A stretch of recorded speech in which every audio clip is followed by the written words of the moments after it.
got my Teletubby gear on today, so I'm looking a bit of a pillock.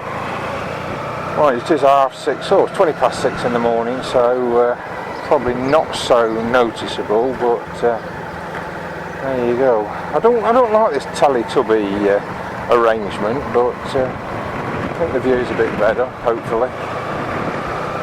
Any road up, what's my vlog about today? Well, first I must apologise, I put a vlog up yesterday and I don't know what I did with the editing. I didn't view it all before I uploaded it and left a lot of bloody space at the end of it, so I took it straight down again. And to be honest, it weren't a great vlog, any road up, so I don't know whether to put it back up or not, but I'll say how I feel. But anyway, my vlog today is a little reply to the original vlogger, Squeak Boulter, and BanditNev, who gave a little reply. And basically the vlog was about society as it is now and what it was like over the last, I think for Squeak, about 60 years. And we're a similar age, me and Squeak, and I think BanditNev must be getting on that way as well. So I thought I'd do a little reply on looking back over my 60 years. So this is a sort of reply to what the other two gentlemen have vlogged about, basically. Well, I too was born in the 50s, 1953, coronation year, and the 50s for me was absolutely brilliant growing up as a kid, and yes, I agree a lot with what Squeak and BanditNev say about growing up in the 50s. The people looked after one another then. Being working class, my mum and dad, we lived in a little council house, and you know, when they went to work, they left the door open. They never locked it. It wasn't a done thing then. They'd leave the rent money on the copper, the copper that used to bore water up for washing and that, for the rent man to collect with the door open if they were in or out or whatever, it didn't matter. So there were never any fear of the home being broken into, which was absolutely brilliant in those days, you know, and everybody looked after everybody. And I agree with everything that you know, BanditNev and Squeak has said about, you know, the early 50s. So yeah, the 50s, it was a lovely time to grow up, and kids were kids, and they did play out a lot. I used to play out in the fields all the while.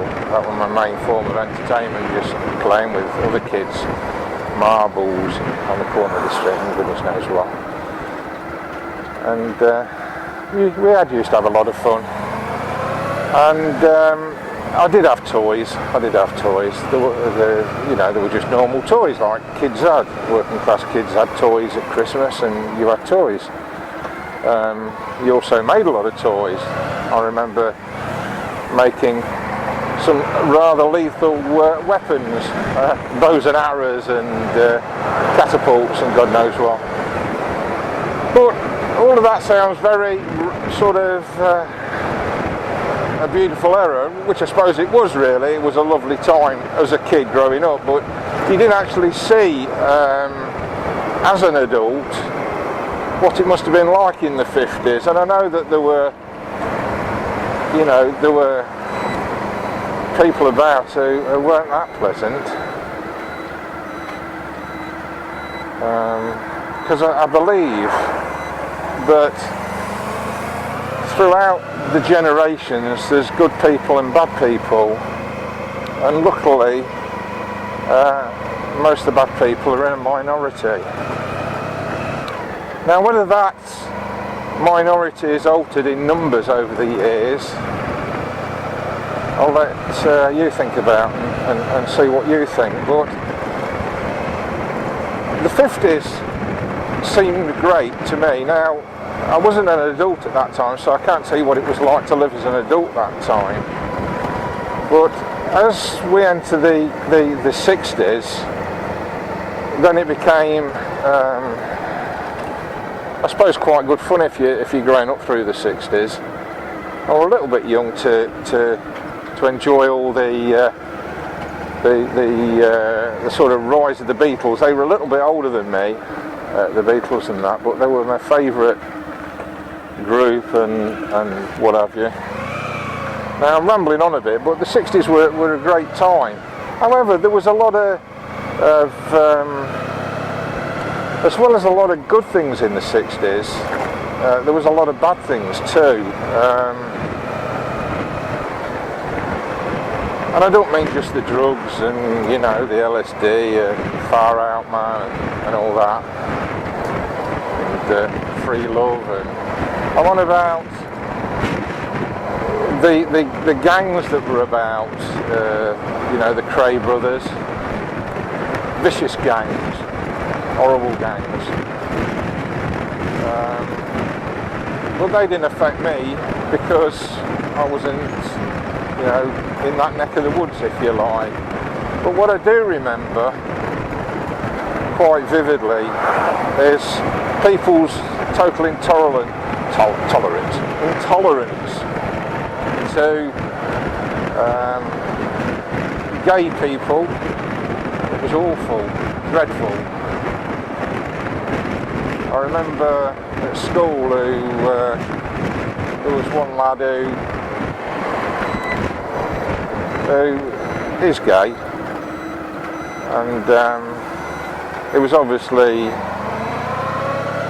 showing his gayness, if you like, if I can say that. I don't know whether you can say that, but it was quite, you know, like playing with the girls and things, and it was obviously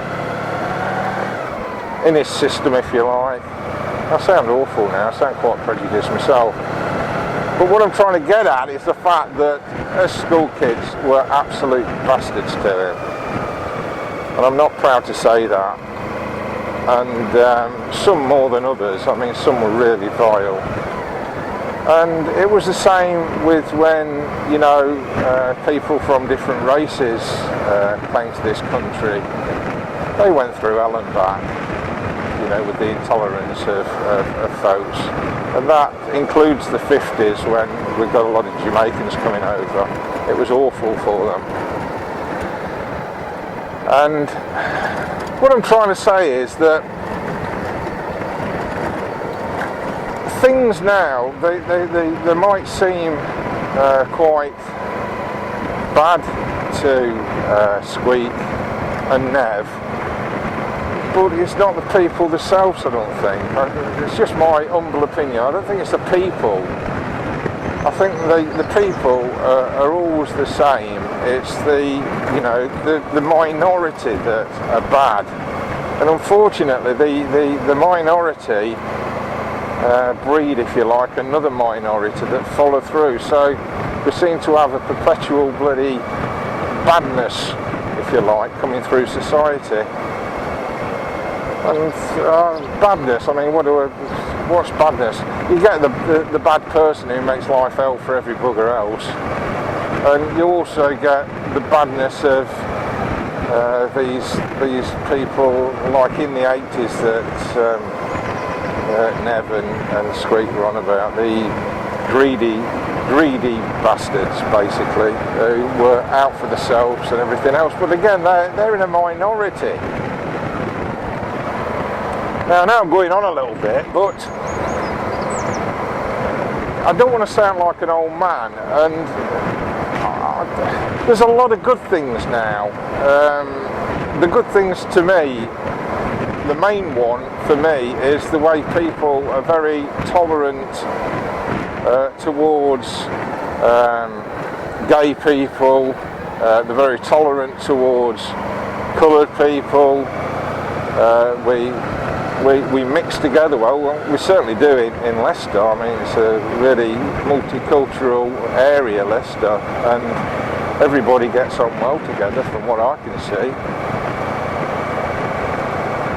So for me, that's great. You know, people mixing in together. There's more people coming over, and I know a lot of them are going through bad times. You know, you're getting Romanians coming over, and I know from experience, being the job I'm in, that they all get tarred with the same brush. You know, the thieves and what have you. Well, that's not the case. It's a minority again, and this is what sickens me. It's a minority of people that spoil it for a majority. And you get that with the politicians. You've got a minority of politicians who run the country, spoil it for the rest of us. Now, I'm not political at all, but it seems to me that there's some really bad decisions that are made over the years, and there's some really good decisions. Can't think of many good ones, but I think of one, the smoking one, the non-smoking in public areas is a pretty good one to me. Anyway, I'm rambling on a little bit. But what I'm trying to get across is the fact that we shouldn't generalise with people and ages that we go through. Life goes on. I love young people. I love young people today, and I think they will take us through to a great future. They're a lot more tolerant than we were going through my formative years, I suppose. And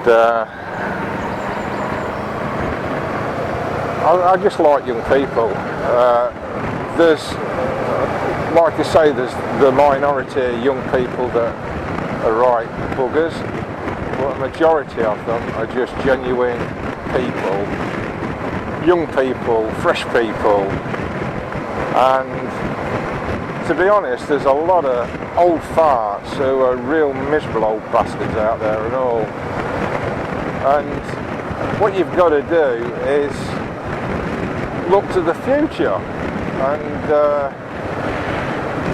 you know, there's a lot of things that are not very nice now, and there's a lot of things that are really nice now.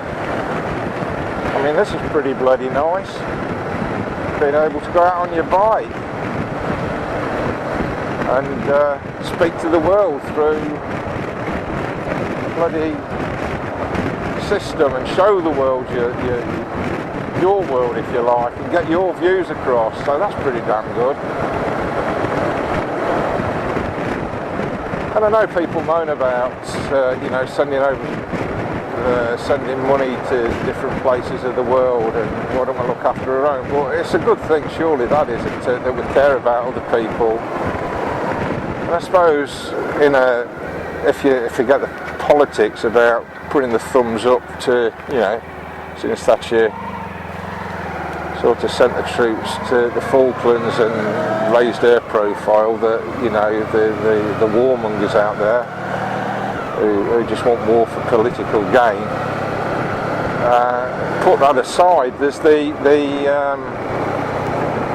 fact that there's people out there, innocent people, a majority of innocent people, who are dying, and people have got to give a shit about these poor folks. They're not, you know, here we go again, we're generalising, aren't we? We're putting everybody in the same bloody pot, and that's where we're going wrong, I think. We generalise far too much. So, anyway, I don't know whether I'll get a load of thumbs up or thumbs down.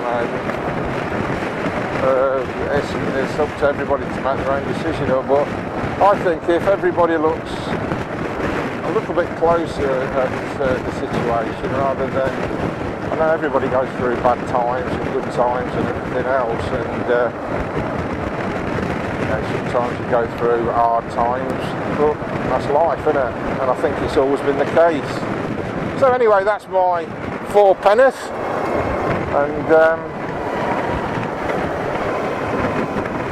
I better get work now and earn some pennies if I can. Any road up, thanks for watching the old fart. Sorry for rambling on, but I don't know whether that's gave my view of, if you like, society, but there you go. So anyway, onward and upward and ride safe.